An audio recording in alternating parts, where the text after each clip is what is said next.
Happy Mother's Day. Happy Mother's Day. My name is Wanjiku. I'm a registered consulting engineer with the Engineers Board of Kenya.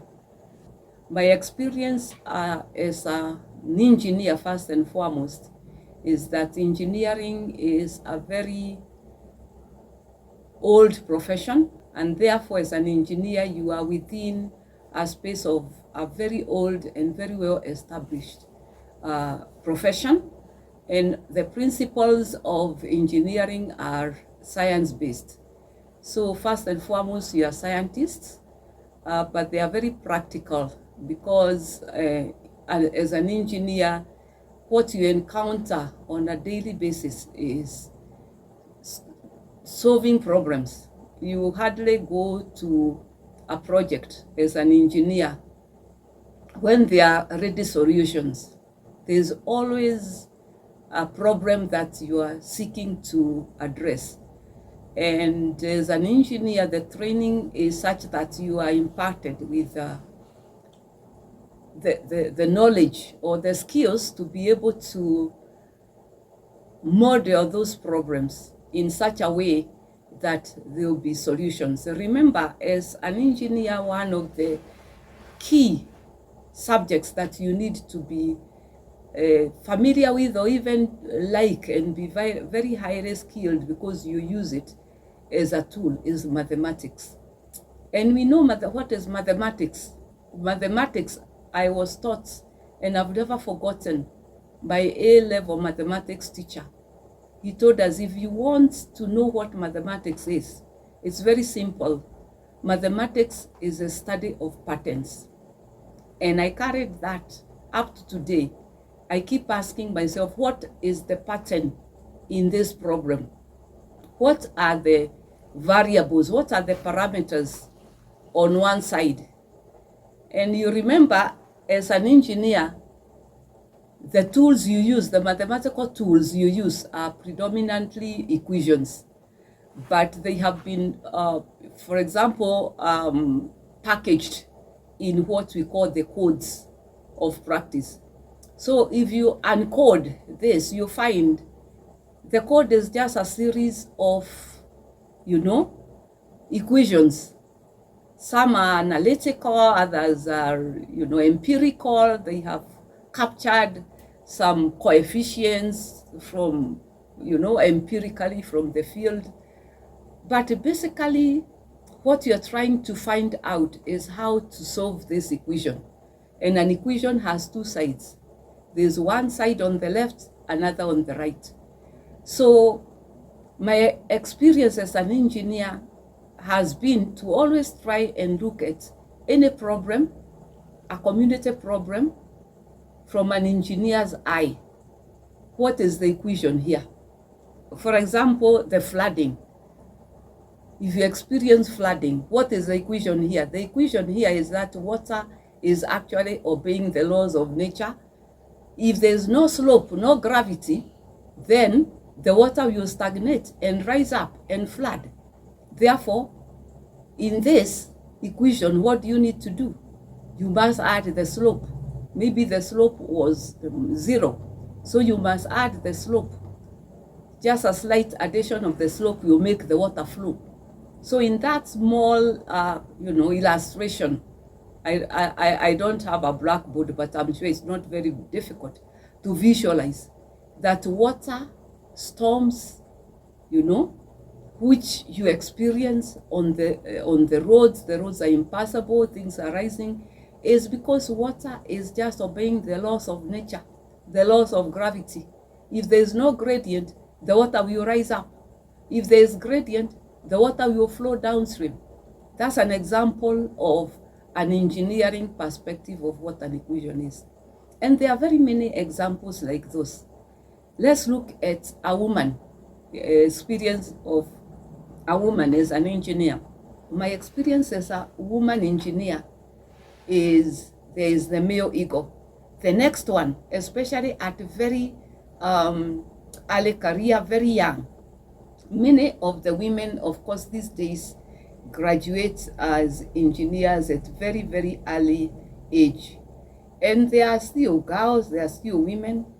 My experience was that usually at the very early career age, the first year, the second year, unless you have very, very good and focused mentor, there is the temptation to think that maybe you are not in a very flashy career. Maybe you are in the wrong career. Your friends are in these flashy careers, where, they look very well groomed, and they look very feminine, but this engineering doesn't look as feminine. So there's the temptation to abandon. And most of us, maybe if we are very frank as women engineers, there is always that flashing thought that comes through your mind that, oops, maybe I ought to have been maybe an accountant. Maybe accountancy, I just sit, I don't have to go to sites. I don't have to be in the sun. I don't have to wear my jeans. I don't have to spoil my makeup, I don't have to spoil my nails. My hair, is always being messed up in the field, in the hot sun, The people interact with don't look very flashy. Maybe I should even have been in a bank. There is always that temptation to think that you're in the wrong career. And it happens to all of us. Truth be told, my experience with that was that at one time I felt, no, maybe I should be studied that time there was this studying of professional CPAs and things like those. They said, yeah, I think when you study for these CPAs and so on, you land, this major job in one of these big corporates as, the chief accountant, and you have a company car, you have a company house, and so on and so forth. So you start comparing yourself with your friends who you left high school with, who went into these other careers. And maybe the thought now comes that maybe you become disillusioned and let me go back and study. My experience was that you have already wasted, if you went for A levels, those are 2 years. If you went to high school, that's another 3. Those are 5 years. And maybe the thought is coming in your 3rd year into practice. We are talking about maybe 10 years lost in a career development. You are comparing yourself with this person who chose the courses that led them to a degree into, accounting or wherever, and they went and they were they landed a job in an accounting firm, and you are comparing yourself. You've already lost 8 years.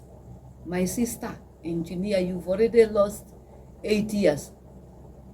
I looked back. Actually, I was advised exactly that. You want to roll back your experience for 8 years and start all over again, because remember, you have to start with the children doing their Form 4. That's where you are. Yet you are an engineer who should be preparing for a professional interview, and now you have said, no, oops, I think I ought to have done that. Kindly, what I learned is that kindly concentrate on building your career. Don't compare yourself with others. They have their journey, they have their stories. Learn the hiccups. Learn how to circumvent, learn how to walk up and down. Concentrate. Refine yourself so that you become the better professional engineer. That's my advice to women engineers. Don't fall into the temptation of thinking you are in the wrong career. The other temptation that I experienced was working very hard to look for which is the easier, which is the softer. Maybe I should go to the softer part of engineering. I should not go into, these very hardcore traditional, roads, bridges, which You take me to very remote areas.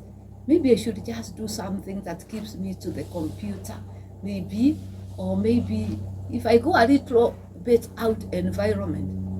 Who told you those are easy?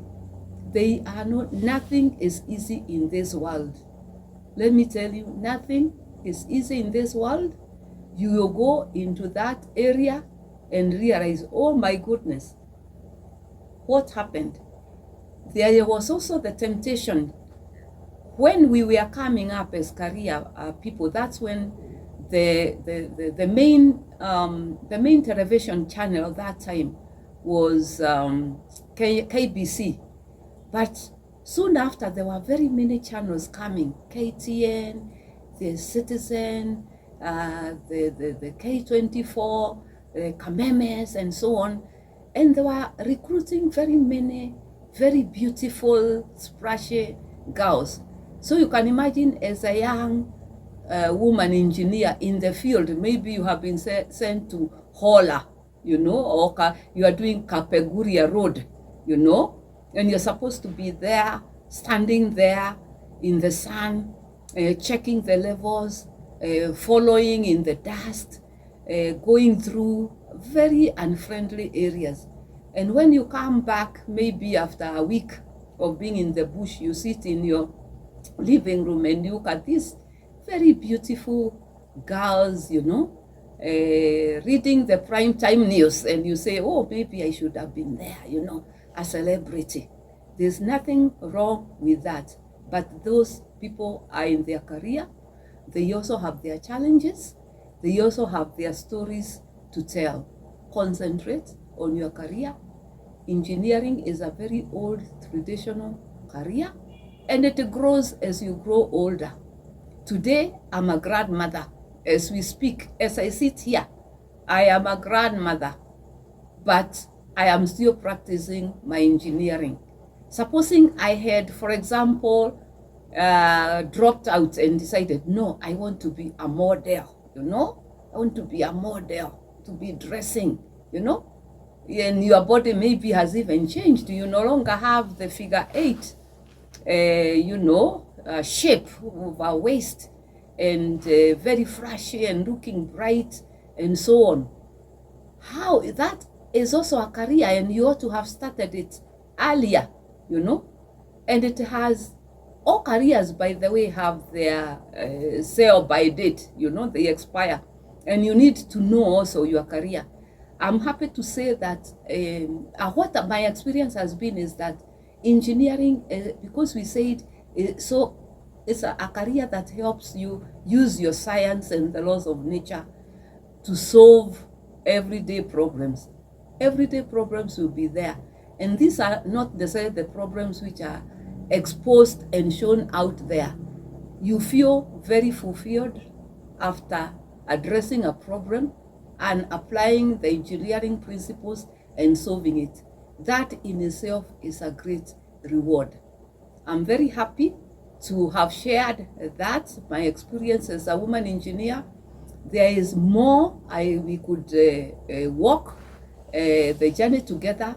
Welcome. If you want to tell us your story as a woman engineer, your story, experience as a woman engineer, welcome.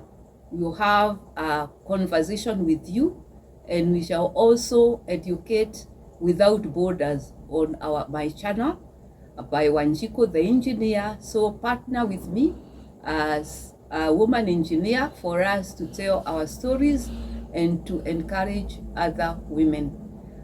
For the next story from an inspiring woman engineer who wants to educate without borders, visit my channel, share it, like it, subscribe, and don't forget to hit the comment button so that we can engage further. Happy Mother's Day.